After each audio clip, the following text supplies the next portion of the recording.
Այսօր մեր հաղորդման շրջանակներում անդրադառնալու ենք վահանաձև գեղձի եւ չբերության միջև կապի մասին։ Իհարկե չբերության պատճառները շատ տարբեր են, սակայն որպես հիմնական պատճառ հենց նշվում է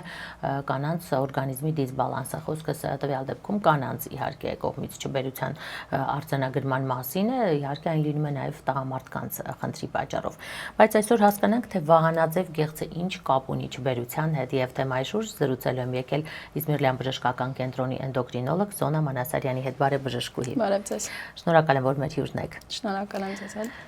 Եվ այսպես վահանաձև գեղձը որքանով է կապված չբերության հետ, որքանով է այստեղ առանցքային այս օրգանի դերը։ Վահանաձև գեղձը շատ սերտ կապված է չբերության հետ, քանի որ հենց վահանաձև գեղձի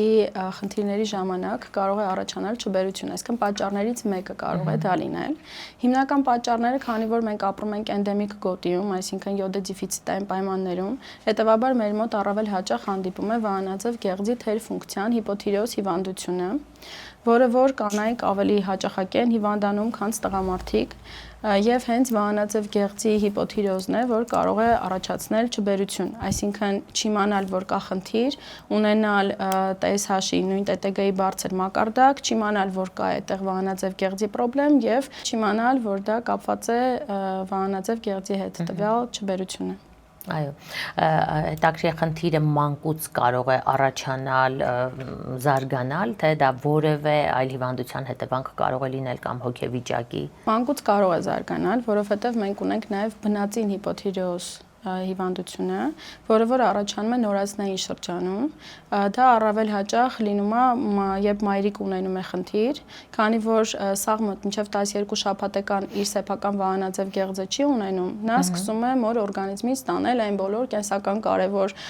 հորմոնները, որոնք իրեն պետք են։ Եվ քանի որ մայրիկն է լինում է, որ չի իմանում, կամ իմանում է լուրջ չի վերաբերվում տվյալ խնդրին, առանձին իր մասնագետին չի դիմում եւ այդ դեղը, որը բոլորին հայտնի է ուտիրոքսը, չի ընդունում հղիության ընթացքում կամ քիչ չափաբաժին է ընդունում, ապա երեխաների մոտ էլ կարող է առաջանալ խնդիր, տվյալ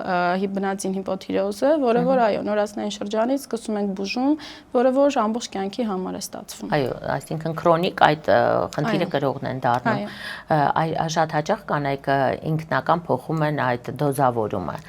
կամ դադարեցնում են արձանագրելով, որ արդեն լավ եմ։ Սա բժշկի տեսանկյունից որքանով է սխալ դիտարկվում։ Ես ինքս ուզում ասեի, որ ավելի շատ դադարեցնում են, քան թե փոխում են, որովհետև շատ լավ կլինի թեկուզ ինքը այն դոզայը, որը որ եկել է, բժիշկը նշանակել է օրինակ թեկուզ կես տարի կամ մի տարի առաջ ինքը ընդունի, քանզ լիարժեք դադարեցնի, բայց շատ հաճախակի լինում է, որ հորմոնները հանձնում են, տեսնում են ամեն ինչ կարգին է եւ որոշում են, որ ոչ, իրանք արդեն բուժվել են եւ պետք է հանեն այդ դեղորայքը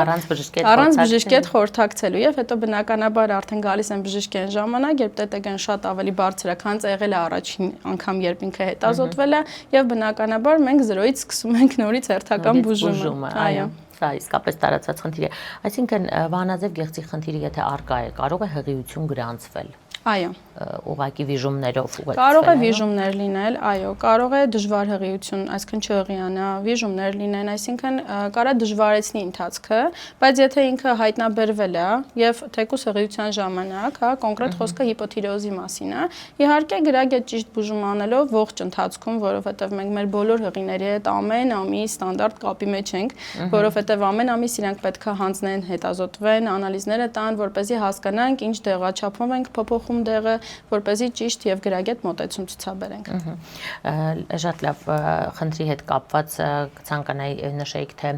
կարգավորման արդյոք միակ եղանակը հենց պարբերաբար այդ պրեպարատները ընդունելն է, որը ցուցված է, թե կան այլ մոտեցումներ եւս։ Կոնկրետ տվյալ հիպոթիրեոզին չունենք այլ մեթոդներ, որովհետև մենք անում ենք փոխարինիչ թերապիա, այսինքն այն ինչ մեր գեղձը չի արտադրում կամ քիչ է արտադրում, մենք դրսից տալիս ենք փոխարինիչ թերապիա, այսինքն պետք է ամեն անգամ լրացնենք այն դեղաչափը, ինչի կարիքը որ մենք ունենում ենք։ Դա է իհարկե, սննդակարգն է, պետք է ինչքան հնարավոր է յոդով հարուստ սնունդ օգտագործենք, կլինի օրինակ սմբուկը, կլինի ընկույզը, կլինի ծովամթերքը, այդպիսի բոլոր տեսակի սննդակարգի փոփոխությունները չեմ ասում լիարժեք, այսինքն իրանք որպես բուժում չեն հանդիսանում, եթե մենք արդեն գիտենք, որ կա հիպոթիրոզ հիվանդություն, բայց գոնե կողքից մի քիչ ավելի նպաստում է, որպեսզի վահանաձև գեղձը առավել լավ աշխատի։ Հիպոթիրոզը, այսինքն բացի ձեռքբերովի լինելուց, ինչի հետևանք կարող է լինել։ Ժառանգական ֆակտոր, հիմնական ժառանգական ֆակտորն է, կարող է նաև լինել հետվիրահատական, այսինքն ունենա պացիենտը հանգույցի վերաբերյալ ինքը վիրահատվի, չունենա ֆունկցիայի շեղում, բայց ունենա 1 սանտիմետրից բարձր մեծ հանգույց։ Այդ հանգույցը վիրահատեն, հեռացնեն, նույնպես ստացվի, որ ամբողջ վահանաձև գեղձը հեռացնեն ինչ-ինչ պատճառներով եւ պացիենտը ունենա փոխարինիչ թերապիայի կարիք, որովհետեւ ստացվում է նա չունի գեղձ եւ պետքա դրսից փոխարինիչ թերապիա ստանա։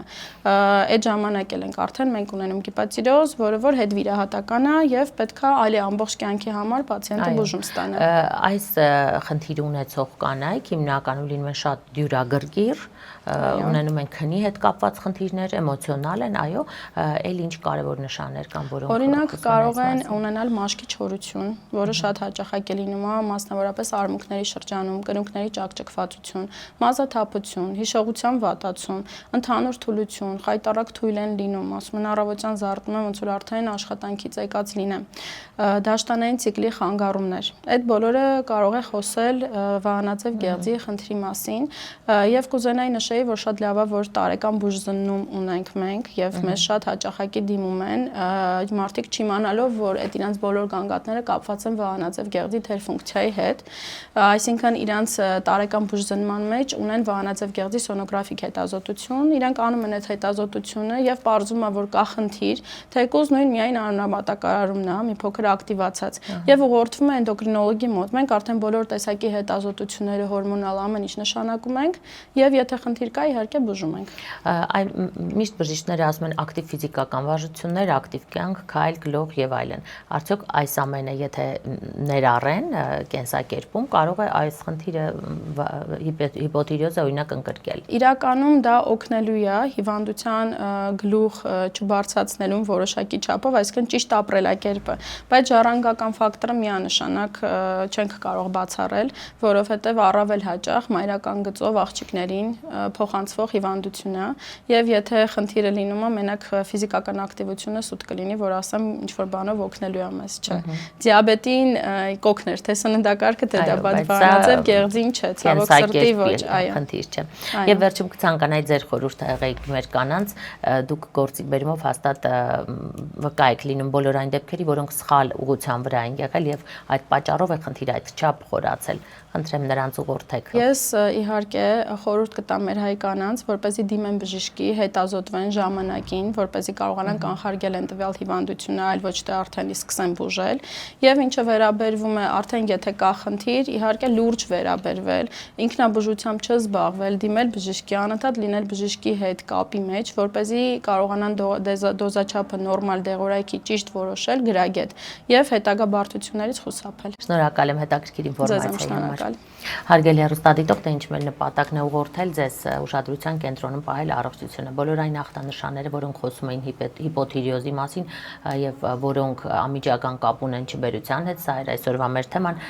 այդ ախտանշանները իհարկե պետք է պահել ուշադրության կենտրոնում եւ չզբաղվել ինքնաբուժությամբ, ինքնակամ չդադարեցնել այն հաբերը, որոնք դուք պարտավոր եք խմել ողջ կյանքի ընթացքում, եթե ցուցված է բժշկի կողմից։ Այսքանը, հետևեք մեր թողարկումներին եւ այնտեղ կարող եք գտնել ձեզ հետաքրքրող կամ ձեզ համար կարևոր ամենատարբեր հարցերի պատասխանները։